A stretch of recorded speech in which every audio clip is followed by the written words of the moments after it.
ঘরকন্যা মৃদুলার নতুন আরও একটি ব্লগে আপনাদের সবাইকে স্বাগত জানাই। আজকে কাজকর্ম আর দেখালাম না সকাল থেকে, তো স্কুলে মেয়েকে পাঠিয়ে দিয়েছি। মেয়েকে পাঠিয়ে দিয়ে চলে এসেছি চা করতে। আর ওই যে আগে দেখালাম, মা সকালবেলা গাছ থেকে চাল কুমড়োর ডগাগুলো পেরেছে।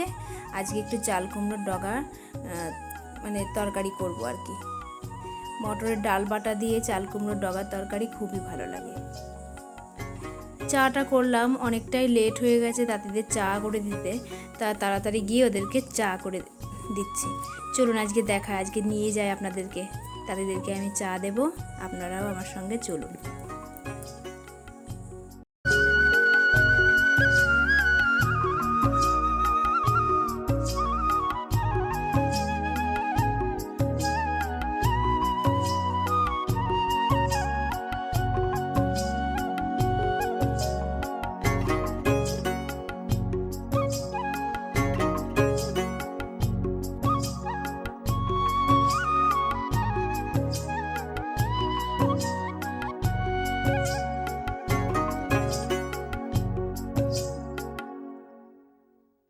এই যে আমাদের বাড়িতে মেশিনগুলো চলে, এই তাঁতিগুলো আসে সেই কোন ভোর সকালে।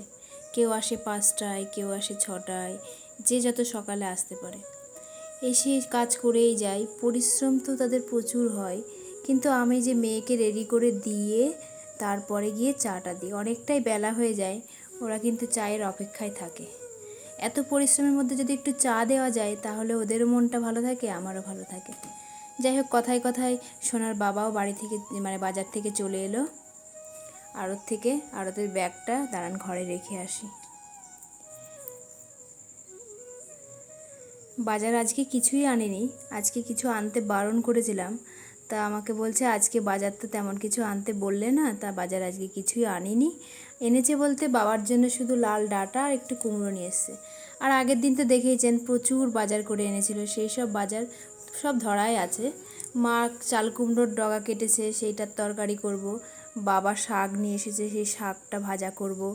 আর আজকে যেহেতু সোমবার, বাবা ভোলানাথের দিন, তো বাবা ভোলানাথের দিনে আজকে ভাবলাম আজকে আর কোনো আমিষ করব না, আজকে একটু নিরামিষই করব।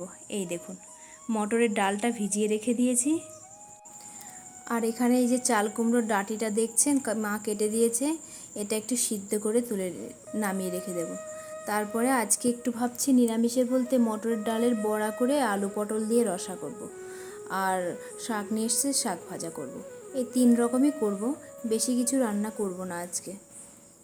তো এগুলো একটু গরম জলে একটু সিদ্ধ করে নিলে কি হবে, যে একটু নুন দিলে পরে ডাঁটিগুলোর ভেতরে একটু লবণ ঢুকেও যাবে, খেতে টেস্টিও হবে। একটু মিষ্টি দিয়ে আর মটরের ডাল বাটা দিয়ে, মুসুরির ডালেও খাওয়া যায় বাটাটা, কিন্তু বাবা খেতে পারবে না মুসুরির ডাল, যেহেতু খায় না, মুসুরির ডাল তো খায় না, এখন তো নিরামিষ ভোজি হয়ে গেছে, তার জন্য যে কোনো বাটায় আমরা মটরের ডালটাই এখন ব্যবহার করি। তো মটরের ডাল আর সর্ষে লঙ্কা বাটা দিয়ে এই ঘ্যাটটা করব। তো ঘ্যাটটা কিন্তু এখন সিদ্ধ করে নিচ্ছি, ঘ্যাটটা আর দেখাতে পারলাম না, আমার হয়ে গেছে। এবার তারপরে গিয়ে আমি এখন মটরের ডালের বড়া করছি। মিক্সিতে যেহেতু লঙ্কা টঙ্কা দিয়ে বেটে নিয়েছি, তাই বাটি থেকেই আমি একবারে বড়াগুলো করছি। এই যে একটু হালকা তেলে ভেজে নিয়ে এগুলো দিয়ে ঝোল করব। সেই দোকানের মতন ফুরুলি আর করা হয় না, ওগুলো আর অনেক তেল লাগবে, তার জন্য ভাবলাম যে একটু কম তেলেই করি। অনেক তেল তো খাওয়া অতটা ভালোও না, অবশ্য আমার তেল বেশিই লাগে, রান্নার একটু তেল বেশিই পড়ে যায়। রান্নার একটু টেস্ট করতে গেলে পরে এবার তেলটা বেশি দিলেই টেস্টটা হয়, সবার মুখে একটু ভালো লাগে। কিন্তু কম তেলে যে রান্না করব আর কারোর তখন পছন্দ হয় না। একটা সময় গেছে আমি শুধু কম তেলেই খেয়ে গেছি, এখন আর সব কিছু মানায় হয় না, তার জন্য অনেকটা মোটাও হয়ে যাচ্ছি, কিছু করার নেই। তো যাই হোক, অনেক কথাই বললাম। এরকম বড়াগুলো আমার প্রায় ভাজার মধ্যে কমপ্লিট হয়েই যাচ্ছে।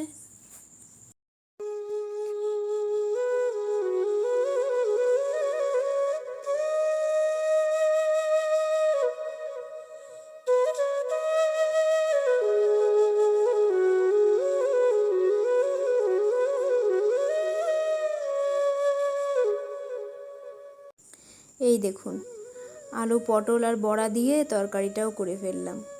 কি ঝটফট হয়ে গেল, তাই না?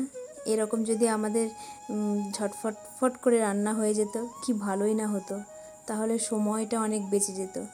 কিন্তু আমরা যেরকম দেখাচ্ছি আদেও কি তেমন? মোটেও তেমন নয়। আমরা তো দেখাচ্ছি অনেক কিছু কেটে বাদ দিয়ে, কিন্তু এই সংসারে চালাতে গেলে পরে অনেক সময় সেই সময়ের সাথে আর পেরে ওঠা যায় না। তো যাই হোক, কথা বলতে বলতে আমার রান্নাটা কমপ্লিট করে নিয়ে এবার বাড়ির পাশে থেকে আমার একটা বান্ধবী এসেছে। আমার বাড়ির পাশেই বিয়ে হয়েছে আমার বান্ধবী। সে বান্ধবী এসেছে যে ও কোথায় যাবে আর কি, বাপের বাড়ি না কোথায় যাবে। ও বললো যে তাহলে আমার আইব্রোটা করে দে। ও প্রথমে পার্লারে যেতে চেয়েছিল, কিন্তু আমি বললাম যে আমার বাড়িতে চলে আয়, আমি এখন পার্লার যাব না, আমার অনেকটা কাজ এখনও কমপ্লিট হয়নি। কিন্তু এই কাজটা করতে করতে আবার আমার একটা ফোন চলে এসেছে যে পার্লারে এসেছে একটা মেয়ে নাক ফোটাতে। এবার দিয়া যেহেতু ওখানে রয়েছে, ও তো নাক ফোটাতে পারবে না, আমাকেই বাধ্য হয়ে যেতে হবে। তাই তাড়াতাড়ি করে ওর আইব্রোটা করে দিয়ে আমি আবার দোকানের দিকে রওনা দেব। ঘরের কাজ এখনও শুধু রান্নাটাই হয়েছে, রান্নাঘরটার কিছুই পরিষ্কার করতে পারিনি, সব এসে করব। তার জন্য তাড়াতাড়ি করে বেরিয়ে যাচ্ছি, কারণ দোকানে যে এসেছিল ও অনেকক্ষণ বসে রয়েছে। আমাকে দিয়া বারবার ফোন করেই যাচ্ছে তাড়াতাড়ি এসো। নড়লে হবে না, বেঁকে যাবে। বাবা, ওই তো হয়ে গেছে। সেই গেছি সকালে, আর এখন 3টে বাজে, সবে বাড়ি এলাম। তো বাড়ি এসে এখনও সব কাজটা ছিটানো রয়েছে খাটের উপর, পুরো বিছানো জামা কাপড় সেগুলো গোছাবো। গুছিয়ে রান্নাঘর পরিষ্কার করেই গেছিলাম, বাসন টাসনগুলো মাজা হয়নি, সেগুলো মেজে নিয়ে খাওয়া দাওয়া করবো। তা সময় পাইনি আজকে আর বেশি ব্লগ করার। তো চলুন দেখতে থাকুন আমার ব্লগটা। যারা নতুন আছেন তারা একটু সাবস্ক্রাইব করবেন, যারা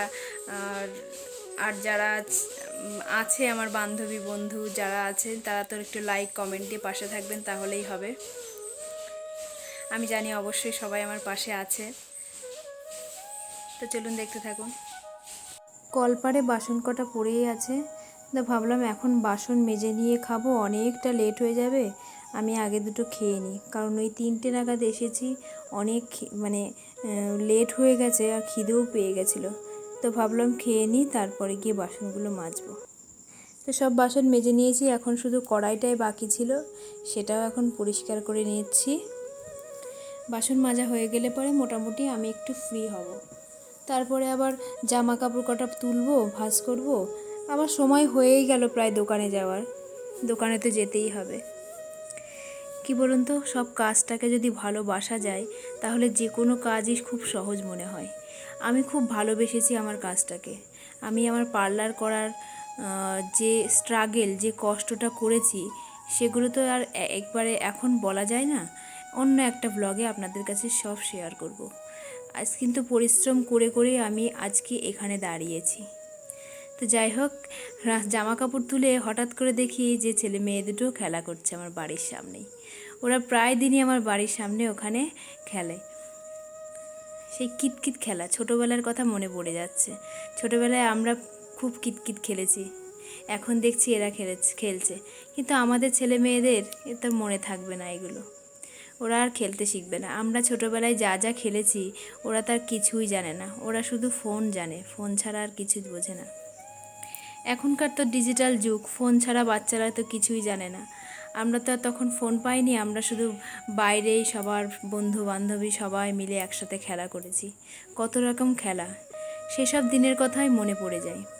কিন্তু সেসব দিন তো আর ফিরে আসবে না, যে সময়টা চলে যায় সেই সময়টা আর ফিরে আসে না। তো এভাবেই সময়টা সবার চলে যাবে, কিন্তু চোখের সামনে সবই যেন ভেসে যায়। যেই তো কদিন হলো সেই ছেলেবেলায় খেলে বেড়ানো, মায়ের বকুনি, সন্ধ্যাবেলায় পড়তে বসা মায়ের কাছে, সেসব জিনিসগুলো যে এত মিস করি এখন, মনে হয় ছেলেবেলাটা আবার ফিরে আসুক। এখন আমি তাই আমার মেয়েকে বলি যে তোদের জীবনটা এখন ভালো আছে, তোরা কিন্তু এই জীবনটাকে অনুভব কর, আনন্দ কর। তো অনেক কথাই আপনাদের সঙ্গে শেয়ার করলাম। আজকের ব্লগটা এই গল্প দিয়েই আমি শেষ করলাম। আরও একটি নতুন ভিডিও নিয়ে আপনাদের সামনে দেখা হবে। ততক্ষণ সবাই সুস্থ থাকবেন, ভালো থাকবেন।